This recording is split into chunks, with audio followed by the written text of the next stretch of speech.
sa mga gawa ng mga apostol.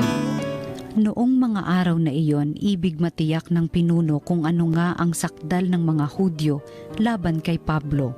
Kaya't pinagpulong niya kinabukasan ang mga punong saserdote at ang buong Sanedrin. Saka kinalagan si Pablo, ipinanaog at iniharap sa kanila. Alam ni Pablo na dooy may mga Saduseyo at Pariseyo, kaya't sinabi niya ng malakas, "Mga kapatid, ako'y Pariseyo, anak ng mga Pariseyo.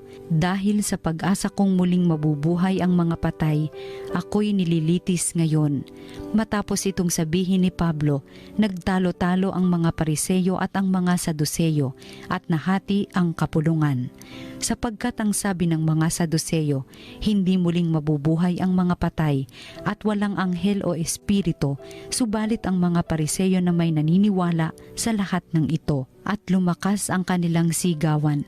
Tumindig ang ilan sa mga eskribang kapanig ng mga Saduseyo at malakas na tumutol. Wala kaming makitang pagkakasala ng taong ito. Ano kung may espiritu o isang anghel na nagsalita sa kanya? At nang maging mainitan na ang kanilang pagtatalo, natakot ang pinuno na baka lurayin nila si Pablo, kaya't pinapanaog niya ang mga kawal. Ipinakuha si Pablo at ipinapasok sa kuta. Kinagabihan, tumayo ang Panginoon sa tabi ni Pablo at sinabi sa kanya, "Lakasan mo ang iyong loob. Nagpatotoo ka tungkol sa akin dito sa Jerusalem, ganyan din ang gawin mo sa Roma." Ang salita ng Diyos. Diyos ko, ang aking dalangi, ako'y iyong tangkilikin. O Diyos, ako'y ingatan mo, ingatan ang iyong lingkod. Ang hangad ko ay maligtas, kaya sa iyo dumudulog. Ikaw aking Panginoon, ang wika ko sa aking Diyos. Kabutihang tinanggap ko ay ikaw ang nagkaloob. Ikaw lamang, o poon ko, ang lahat sa aking buhay. Ako'y iyong tinutugon sa lahat kong kailangan. Diyos ko, ang aking dalangi, ako'y iyong tangkilikin. Pinupuri ko ang poon na sa akin ay patnubay. Kahit gabi, diwa niya ang sa aki umaakay. Nababatid ko na siya'y kasama ko oras-oras. Sa piling niya kailan may hindi ako matitinag. Diyos ko, ang aking dalangi, ako'y iyong tangkilikin. Kaya't ako'y nagdiriwang, ang diwa ko'y nagagalak. Ang lagi kong nadaramay, hindi ako matitinag. Pagkat di mo tutulutang, ang mahal mo ay malagak sa balon ng mga patay, upang doon ay maagnas. Diyos ko, ang aking dalangi, ako'y iyong tangkilikin. Ituturo mo ang landas na buhay ang hahantungan, sa piling mo'y madarama ang lubos na kagalakan, ang tulong mo'y nagdudulot ng ligayang walang hanggan. Diyos ko, ang aking dalangi, ako'y iyong tangkilikin. Ang mabuting balita ng Panginoon ayon kay San Juan.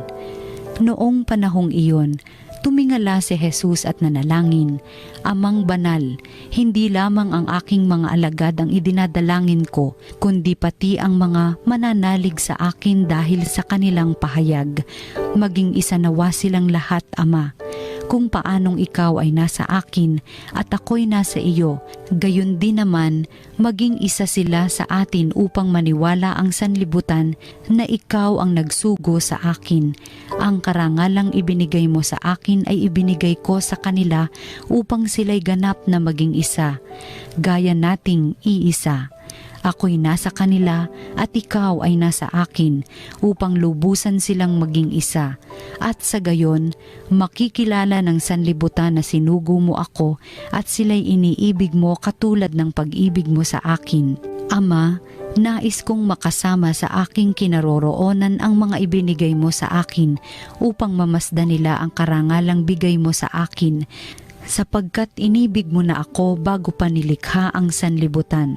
Makatarungang Ama, hindi ka nakikilala ng sanlibutan, ngunit nakikilala kita at nalalaman ng mga ibinigay mo sa akin na ikaw ang nagsugo sa akin. Ipinakilala kita sa kanila at ipinakikilala pa upang ang pag-ibig mo sa akin ay sumapuso nila at ako na may sumakanila. mabuting balita ng Panginoon. Pinupuri ka namin, Panginoong Hesukristo.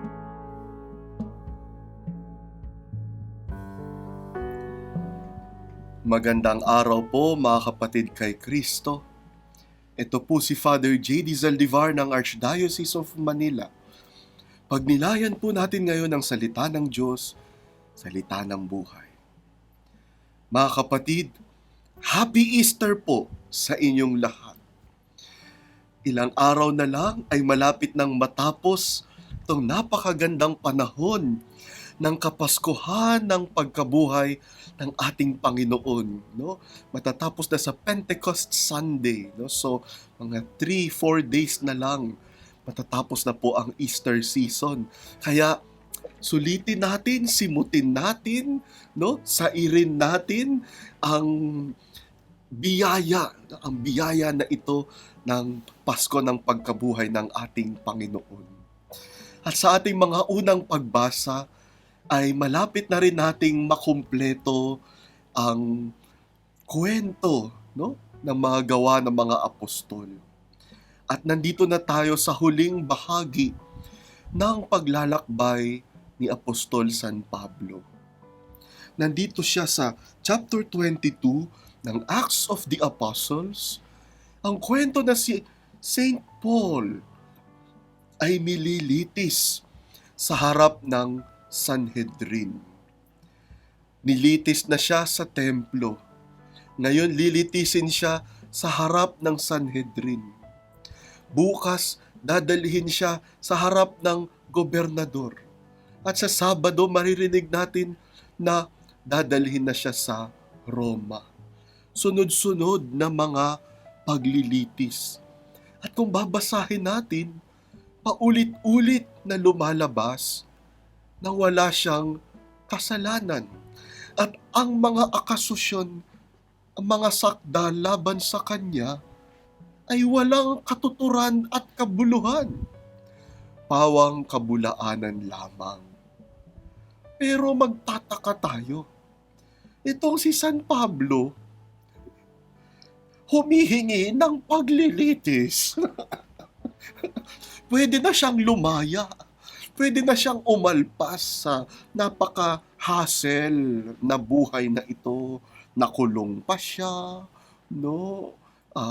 Gusto niya pang bumiyahe, no? Nakaka-stress yun, no? At yung biyahe niya pa papuntang Roma, naku, na-shipwreck pa sila sa may bandang Malta. Muntik pang mapanganib, malagay sa panganib ang buhay niya. Pero pinipili niya itong mga pagtitiis na ito na pwede naman niya sanang iwasan na. Madali, no? Madiskartehan na iwasan. Pero sa halip, iba ang diskarte ni San Pablo. Mas pinipili niya ang mga pagtitiis na ito. At makikita natin kung bakit. Dahil kay San Pablo, mas mahalaga ang misyon kaysa ginhawa. Mas mahalaga ang misyon kaysa ginhawa.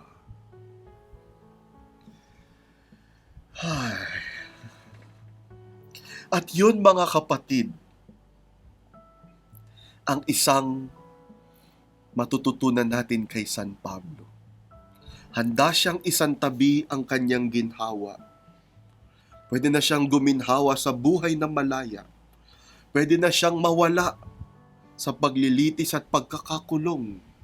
Pwede niyang maiwasan yung kahaharapin niyang pagkamartir. Pero ba't pinipili niya ang paglilitis? Kasi sa paglilitis, nagkakaroon siya ng malawak na pagkakataon ipahayag ang ebanghelyo ng Panginoon. Kapag nasa paglilitis siya, nagiging saksi siya. He has the chance, the opportunity to witness to the gospel. At kaya gusto niya pumunta pa sa Roma kahit na bilang bilanggo. para meron siyang libreng ticket para dalhin ang ebanghelyo ni Kristo hanggang sa Roma. Wow! Iba ang trip ni San Pablo. May diskarte rin siya, pero hindi para sa sarili, para kay Jesus. Para kay Jesus. Handa siyang isantabi ang ginhawa, alang-alang sa misyon. Alam niyo mga kapatid, kanina lang may nakita akong isang lola na kagigising lang at mukhang puyat na puyat, no? At namumugto pa yata yung malaki niyang eye bags.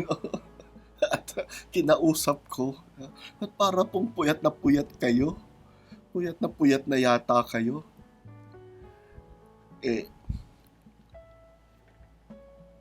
Madaling araw pa yon. Gising na siya, may eye bags pa. Sabi niya, Father kasi, yung apo ko may lagnat ngayon.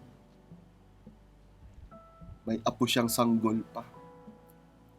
Ilang beses gumising ngayong gabi, hindi makatulog. Kaya hindi rin ako makatulog. Ayaw tumigil ng iyak kapag binababa ko sa kama. Gusto buhat ko siya. Gusto nakatayo ako. At gusto sumasayaw ako.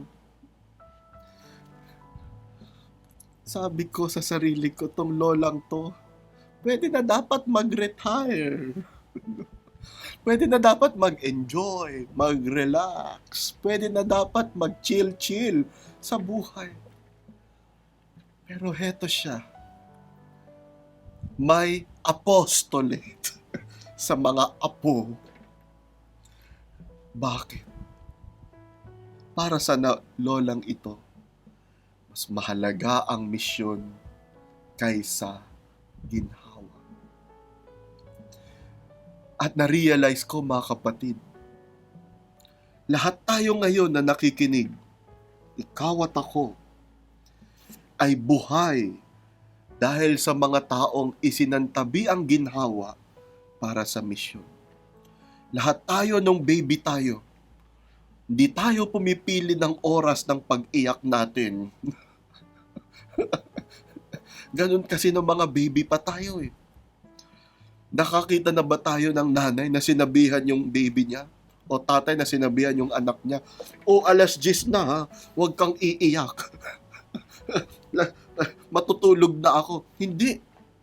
Isa 2:00 ng umaga, 1:00 ng umaga, paulit-ulit pa, umiiyak tayo para humingi ng makakain, magpatanggal ng kabag, no? Makautot, magpalit ng lampin. Iiyak tayo ng iiyak. At yung mga nag-aalaga sa atin na tulog na, gigising at gigising sila. Isasantabi ang ginhawa para sa misyon, para magmahal, para kumalinga. Lahat tayo ngayon ay buhay at malusog dahil may mga taong nagsakripisyo ng ginhawa alang-alang sa misyon. Ikaw, paano ka inaanyayahan ng Panginoon na isantabi muna ang ginhawa alang-alang sa misyon? Manalangin po tayo. Panginoon, salamat po sapagkat ikaw ang gumagabay sa amin. Ikaw ang lumilingap sa amin. Kahit na may mga pagtitiis na lalagpasan namin, kayang isantabi ang ginhawa alang-alang sa misyon dahil sa iyo. Salamat po. Gabayan mo po kami at tulungan. Amen.